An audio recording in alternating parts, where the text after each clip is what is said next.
नमस्कार, जेनेक्स में आप सभी का स्वागत है। मैं हूं राहुल गुप्ता। 31 अक्टूबर यानी एकता दिवस, 31 अक्टूबर यानी सरदार वल्लभ भाई पटेल की जयंती।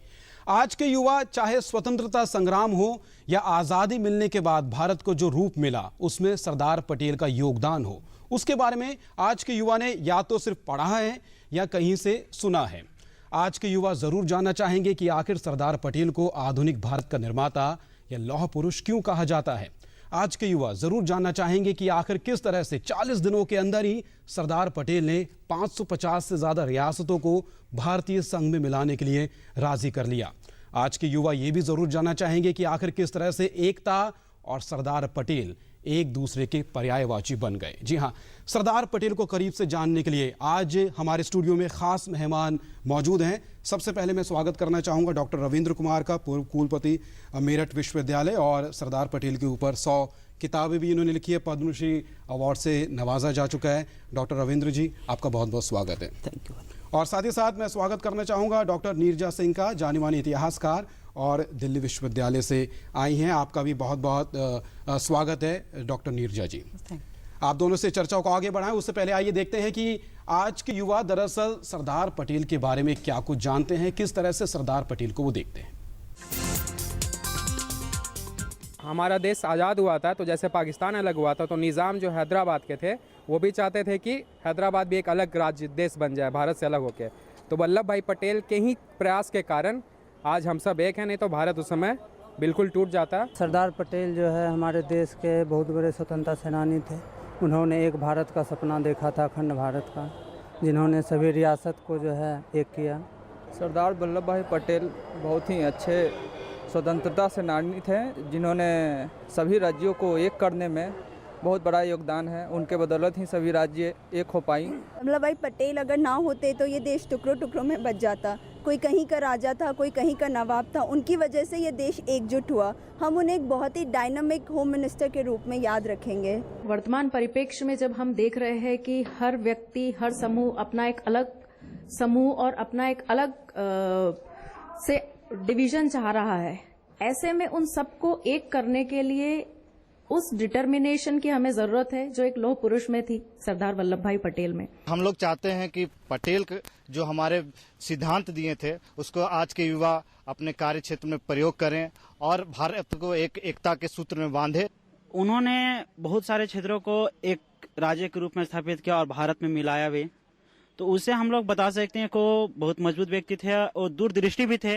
वो जानते थे कि आगे भारत को क्या होने वाला है। उन्होंने बहुत बार बोला भी है। तो हम लोगों को चाहिए कि उनके विचारों को, आदर्श को हम लोग अपनाएं। देश को एक सूत्र में बांधने का काम किया। उन्हीं की देन है कि आज हमारा देश एक है और हम लोग एक ताकत के रूप में, एक शक्ति के रूप में उभरे हैं। तो ये हमने देखा युवकों की राय, आज के युवा की राय सरदार पटेल के बारे में।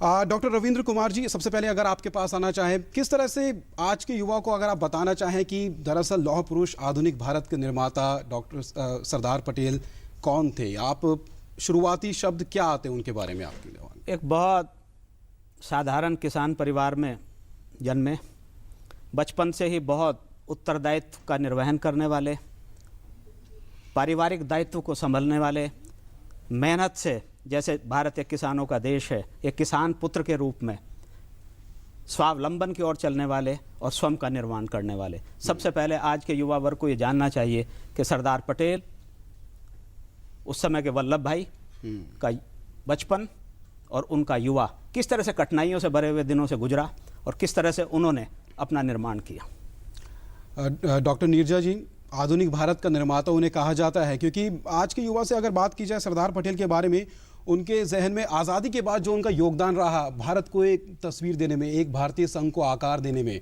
उसके बारे में वो दिलचस्पी से जानना चाहते हैं, पढ़ना चाहते हैं। आधुनिक भारत का निर्माता उन्हें क्यों कहा जाता है? सबसे पहले मैं ये कहना चाहूँगी कि आज के युवा वर्गों को ये ध्यान में रखना है, अगर वो जानना चाहते हैं सरदार पटेल के योगदान के बारे में, कि 71 वर्ष की आयु में वो गृह मंत्री और सूचना प्रसारण मंत्री हुए। 72 में वो आए, उप प्रधानमंत्री बने और 73 से 75 की उम्र के पहुंचने तक में वो कई समस्याएं, पार्टीशन, विभाजन, प्रशासनीय ताना बाना एक आर्थिक उन्नति के और स्टेबिलिटी के फाउंडेशन पर स्टेट नेशन राष्ट्र का निर्माण करना, और साथ ही साथ एक गणतंत्रीय आधार पे उभरते देश को एक सूत में पिरोना, और उसके बाद 560 से लगभग विभिन्न भाषा, विभिन्न संस्कृति, विभिन्न टेरिटोरियल साइजेस के जो ये राज्य थे उनका गठजोड़ करना, ये आई थिंक विश्व इतिहास में शायद एक अनूठा एग्जाम्पल है, जो कि इस तरह का राजनीतिज्ञ जो अपने ज़िंदगी के ये पिछले 3-4 साल में इतना बड़ा काम, इतना बड़ा राष्ट्र निर्माण, और जो वो कॉलोनियलिज्म से निकलता हुआ एक राष्ट्र, और जिसको कि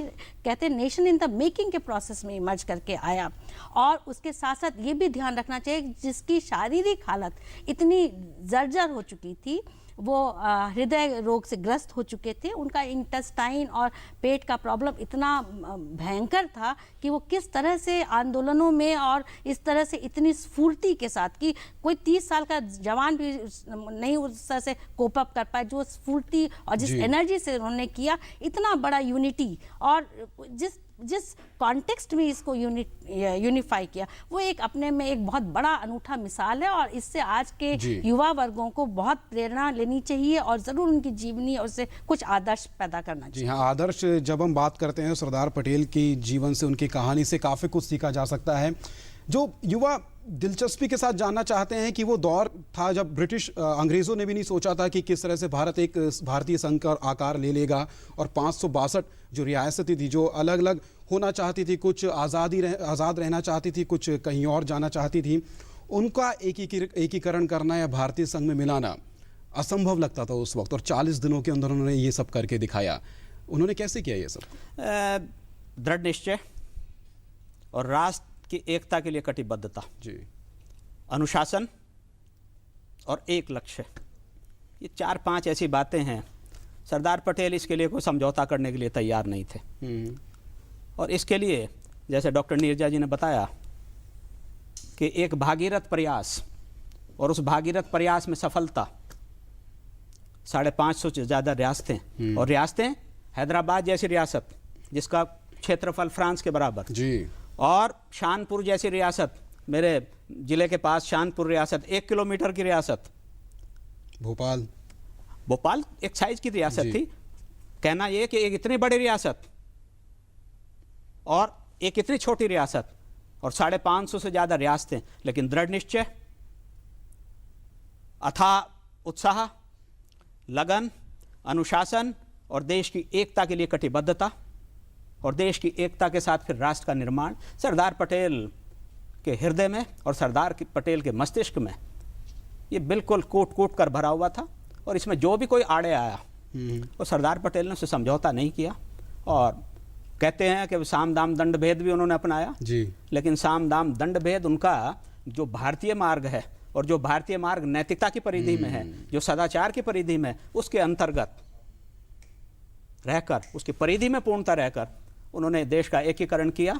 और राजेंद्र बाबू ने बिल्कुल सही कहा कि ऐसा एकीकरण दुनिया के इतिहास में नहीं हुआ, भारत के इतिहास में तो क्या। और भारत कहते हैं कि सम्राट अशोक के समय में बहुत बड़ा था, जी, अकबर के टाइम में कहते हैं बहुत बड़ा था, लेकिन एक बात समझ लेनी चाहिए, बिल्कुल सीमाएं ज़्यादा थीं, लेकिन जो आज के युग में और आधुनिक परिप्रेक्ष्य में वन नेशन वन स्टेट की थ्योरी है, एक राज्य एक राष्ट्र, वो आज जितना बड़ा है उस सिद्धांत के अनुसार वो सरदार पटेल का भारत पूरे भारत के इतिहास में सबसे बड़ा भारत है।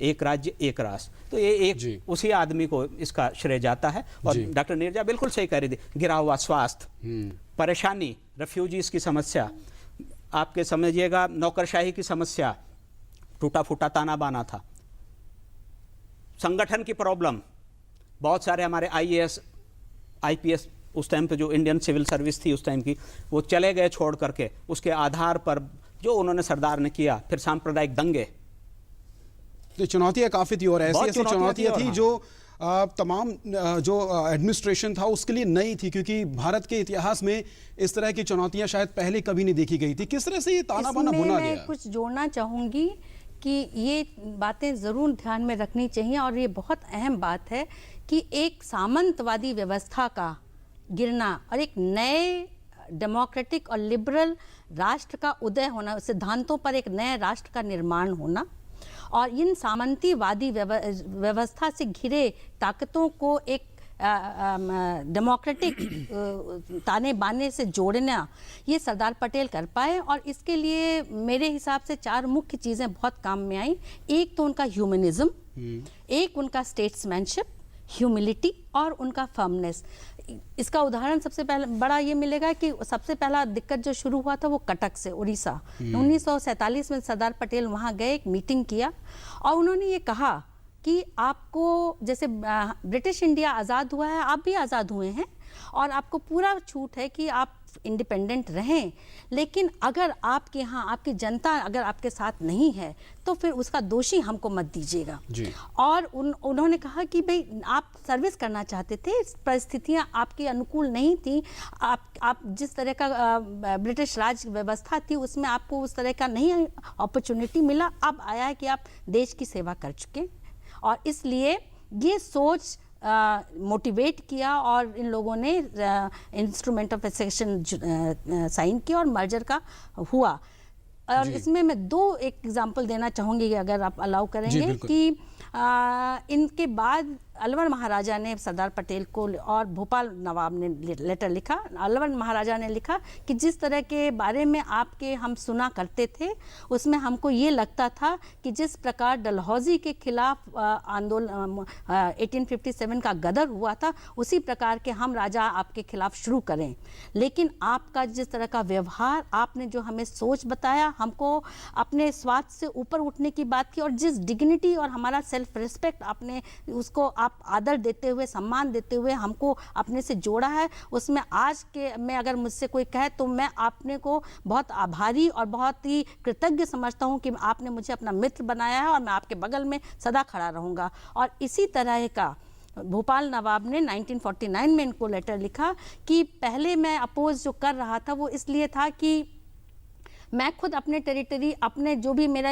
प्रांत था उसके लिए मैं आज़ादी और इंडिपेंडेंस चाहता था और ये शायद एक लाजमी सही थी जो कि वो सोच जो उत्पन्न हुई कोई भी चाहेगा, लेकिन लार्जर कॉन्टेक्स्ट में जो आपने समझ हमारे अंदर पैदा किया, जो विश्वास पैदा किया, जो आदर और सम्मान और हमारे इमोशंस को और हमारी एंग्जाइटीज़ को जिस तरह से आपने समझाया और उसका सल्यूशन पैदा किया, उससे अब आज कोई भी अगर हमारे देश राष्ट्र के इंटीग्रिटी पे करता है, कुछ किसी प्रकार का आघात करता है, तो मैं आपके बगल में खड़ा रहना चाहूँगा और ये सम्मान चाहूँगा कि आप मुझे प्रदान करिए। तो इस तरह का इमोशन, इस तरह के विचार जो एक्सप्रेस कर रहे थे, एक समय यही राजा जो उनके बिल्कुल कट्टर दुश्मन बने हुए थे, वो इनकी ह्यूमिलिटी, इनका ह्यूमनिज्म और इनका फर्मनेस, तीनों चीज़ें जो थी उसके कारण आई थिंक ये पॉसिबल हुआ। और इसके लिए सरदार पटेल जैसे हम बहुत भाग्यशाली हैं कि सही टाइम पे सही जगह पे सरदार पटेल जैसे व्यक्तित्व हमें गाइड करने के लिए तभी उनको आधुनिक भारत का निर्माता कहा जाता है, क्योंकि जो भारत का नक्शा इस वक्त है, कुछ लोग ये भी मानते हैं कि अगर सरदार पटेल ने उस वक्त वो कदम ना उठाए होते जो उन्होंने उठाए तो शायद जो मौजूदा भारत का नक्शा है वैसा ना होता। ये परिवर्तन किस तरह से है रविंद्र जी? जिस तरह से भावना में परिवर्तन, एक पूरे भारत के लिए देशभक्ति की भावना, और जो स्वतंत्र होना चाहते थे भारतीय संघ में शामिल होने के लिए राजी हो गए 40 दिन के अंदर, ये परिवर्तन किस तरह से वो लाए? उनकी जिस तरह से कूटनीति के दांव पेच आज भी खेले जाते हैं, उस वक्त किस तरह से वो सरदार पटेल का, देखिए एक बात समझिएगा, राष्ट्रीय मुक्ति आंदोलन में भी जितनी रणनीतियां बनी आप समझ लीजिएगा, गांधी जी का एक सिद्धांत, उसको व्यवहार में कैसे लाना, ये सरदार पटेल का काम है। आज की पीढ़ी को जानना चाहिए कि लगभग 1 दर्जन सत्याग्रह, खेड़ा सत्याग्रह से लेकर भारत छोड़ो आंदोलन तक जो हुए हैं, जिनमें गांधी जी का सीधा नेतृत्व भी रहा, जैसे असहयोग में है, जैसे सविनय अवज्ञा में है, 1942 में क्विट इंडिया मूवमेंट में है, लेकिन इनमें गांधी जी का सिद्धांत, लेकिन उसको व्यवहार में परिणति कैसे करनी है वो सरदार पटेल का काम था। सरदार पटेल को ही इस बात का श्रेय जाता है कि जितने आंदोलन और जितनी हद तक सक्सेस माने इतिहासकार, उसमें जितनी रणनीतियां बनी वो रणनीतियां सरदार पटेल उसके लिए उत्तरदायी रहे। और यही बात देश की आज़ादी के लिए थी। रणनीति थी, लेकिन रणनीति पूरी मानवतावाद के अंदर थी, दृढ़ निश्चय के अंदर थी। भारत का जो मार्ग है सहिष्णुता का, सहनशीलता का था, वो उसके अंदर रही। इसीलिए मैं कहता हूँ कि सरदार पटेल एक ऐसे एकीकरण करता है कि जिनका कोई मुकाबला नहीं है। बहुत से लोग कहते हैं सरदार पटेल की तुलना करते हैं बिस्मार्क से। जी। अब आप बात समझ लीजिएगा कि ये समझने की बात है आज की स्थिति में। बिस्मार्क मुख्यतः 1871 तक से 1890 तक 20 साल जर्मनी के चांसलर रहे। 27 देशी राज्य उन्होंने जर्मन संघ में मिलाया। उनका कुल क्षेत्रफल लगभग 30,000 किलोमीटर है और काफ़ी हिंसा का दौर रहा। इधर आइए आप, लगभग 550 से भी ज़्यादा देशी राज्यों का विलय कुछ समय के भीतर, 2 साल से भी कम समय में मिलाया सरदार पटेल ने। और क्षेत्रफल आश्चर्य होगा, लगभग 10,000 किलोमीटर। जी, ये अंतर है। फिर सरदार पटेल का जो मार्ग है, मैंने बताया, अगर उन्होंने साम दाम दंड भेद की बात जो लोग कहते की है, उन्होंने रणनीति अपनाई है, मानवता का मार्ग है, इसीलिए राजा महाराजा इसमें आ सके हैं। भोपाल के नवाब का नीरजा जी कर रही थी जिक्र, बिल्कुल सही बात है। और उन्होंने कहा था, ये सही है, ऐतिहासिक सत्य है कि अब मैं शत्रु था भारतीय संघ का, ये उनके शब्द हैं, लेकिन आज मैं भारत के साथ खड़ा हूँ, आप हमारे संरक्षक के समान हैं। फिर सरदार पटेल की कटिबद्धता, सरदार पटेल का मैं फिर कहूँगा दृढ़ निश्चय और अनुशासन और एकता और सुदृढ़ता। और वो एकता सुदृढ़ता क्या, हम अपनी रक्षा करें और हम अपनी रक्षा के साथ एक मोटो लेकर के चले, पूरे विश्व की मानवता की रक्षा हो। तो एक सरदार पटेल का एक बहुत बड़ा मानवतावाद, आज की पीढ़ी नहीं जानती उसको, और कुछ लोग जाने अनजाने उसको भुलाने की कोशिश करते हैं, लेकिन वो एक बहुत यूनिक कदम था। और ये बिल्कुल सही है कि सरदार वल्लभ भाई पटेल जैसा राष्ट्र निर्माता और भाग्य विधाता 1000 साल में उत्पन्न होता है। ये वाकई में सही कहा आपने नीरजा जी। जिस तरह से ये इतना आसान भी नहीं था, कुछ जगहों पर उनको कुछ चुनौतियों का भी सामना करना पड़ा, क्योंकि हैदराबाद के निज़ाम के बारे में हम पढ़ते हैं तो कहा जाता है कि अंत तक काफ़ी मुश्किल था वो, और अंततः सरदार पटेल की बात को उन्होंने माना और भारतीय संघ में विलय के लिए वो राजी हुए। वो क्या कहानी है, किस तरह से वो बात आगे बढ़ी? ऑपरेशन पोलो का भी जिक्र आता है, तो वो सब पूरा वाकया क्या था वो? इससे पहले मैं 2 चीज़ें रविंद्र कुमार जी ने जो कहा उसमें ऐड कर देना चाहूँगी कि बिस्मार्क से जो कंपैरिजन है सरदार पटेल का, वो बहुत ही फेलिशियस है और गलत है। एक तो बिस्मार्क ने प्रशा का इंटरेस्ट रख करके यूनिफिकेशन किया, जो बिल्कुल नहीं था। दूसरा, अथॉरिटेरियन एटीट्यूड और अथॉरिटेरियन प्रिंसिपल्स पे उसने यूनिफिकेशन किया, और सरदार तो बिल्कुल एपिटोम थे डेमोक्रेसी और लिबरलिज्म के। ये फैक्ट कि 1934 में कांग्रेस सोशलिस्ट पार्टी का गठन होना कांग्रेस के अंदर, और इन नेताओं का सपोर्ट के साथ ही अपने में विदित करता है कि भिन्न भिन्न विचारधाराओं के ये को स्वागत करने वाले ये लोग थे। दूसरी चीज़ ये कहना चाहूँगी कि इंडियन नेशनल कांग्रेस में जो गांधी जी का दौर आया, उसमें मुख्यतः जो ग्रुप था, कोर ग्रुप, जो हर रणनीति को ढालने में जिसने मेन रोल प्ले किया, राजगोपालाचारी, राजेंद्र प्रसाद, सरदार पटेल, मौलाना आज़ाद, नेहरू और आचार्य कृपलानी। बाकी लोग आते गए, जुड़ते गए और जिन जिन इश्यूज़ के ऊपर वो इकट्ठे हुए, लेकिन ये जो ग्रुप था इसमें मुख्यतः रोल रहा, और उसमें भी कोर ग्रुप ये था कि सरदार पटेल, राजेंद्र प्रसाद और नेहरू जी। राजा जी बीच में थोड़ा सा अलग हुए, लेकिन ये 3 ग्रुप ये था। और ये जहाँ तक कराची रेजोल्यूशन, जो सबसे रेवोल्यूशनरी रेजोल्यूशन कांग्रेस का माना जाता है, जिसमें किसान मजदूरों का क्या रहेगा, नए राष्ट्र का क्या निर्माण और उसका क्या चरित्र रहेगा, वो सरदार पटेल की प्रेसिडेंसी में हुआ। तो ये विभिन्न विचारधाराओं का ये है कि डेमोक्रेटिक वैल्यूज़ के बहुत बड़े समर्थक, और एक तरह से वो उनका इन्नेट क्वालिटी थी, और इसके नाते ही जो ये प्रिंसली स्टेट से ये जुड़े।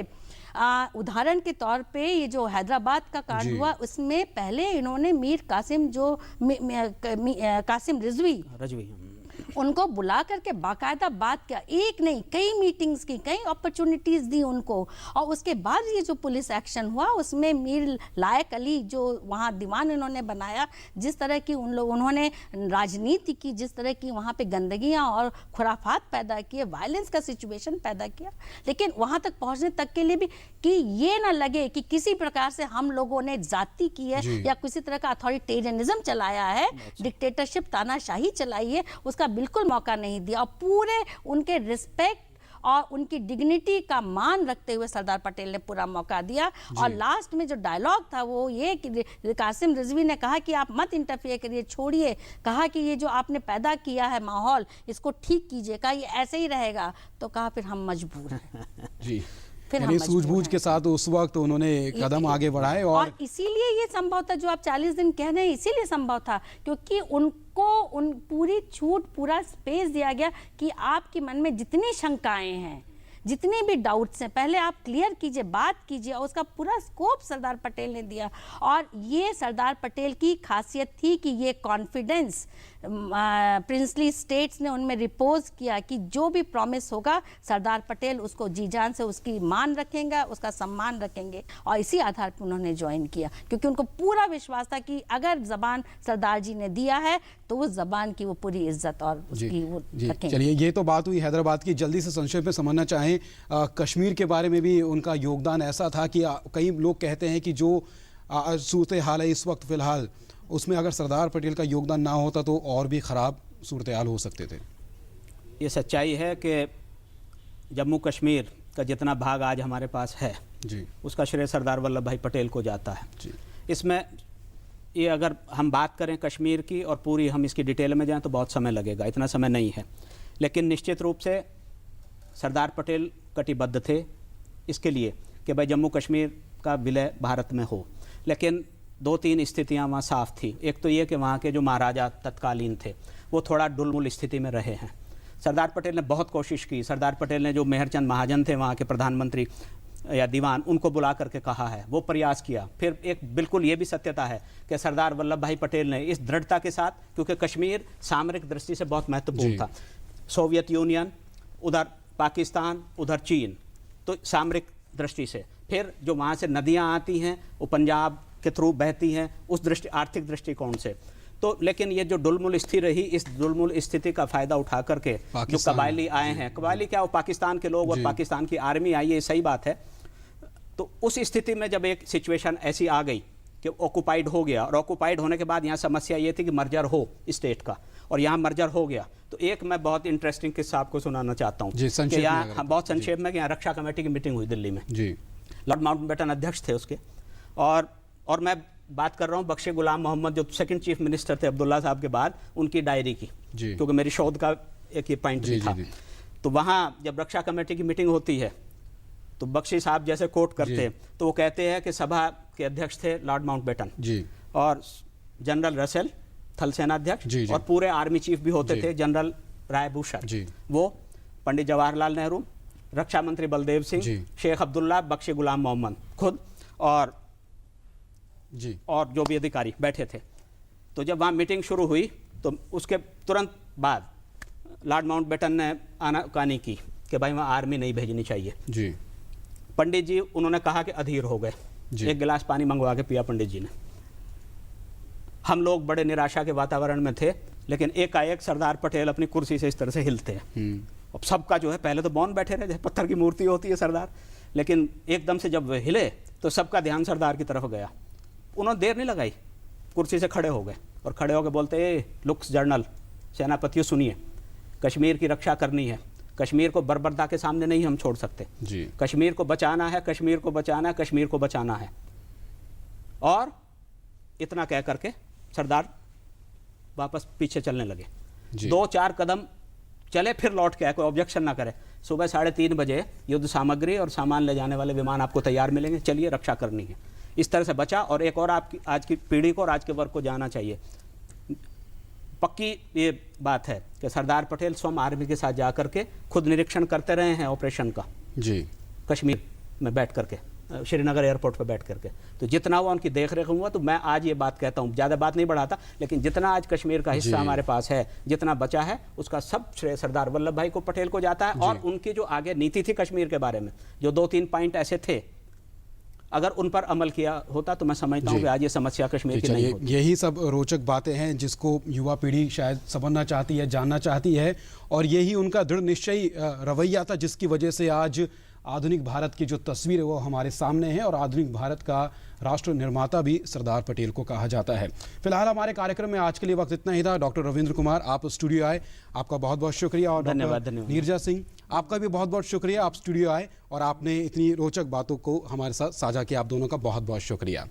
तो ये हमारी छोटी सी कोशिश थी सरदार वल्लभ भाई पटेल के बारे में आपको बताने की। उम्मीद है कि जब कभी आप लौह पुरुष के बारे में सुनेंगे, एकता दिवस के बारे में सुनेंगे या एकता की दौड़ के बारे में सुनेंगे, 31 अक्टूबर के बारे में सुनेंगे, तो आपको उसके बारे में और ज़्यादा जानकारी होगी। फिलहाल जेनेक्स्ट में आज के लिए इतना ही। हमारी पूरी टीम को दीजिए इजाज़त। नमस्कार।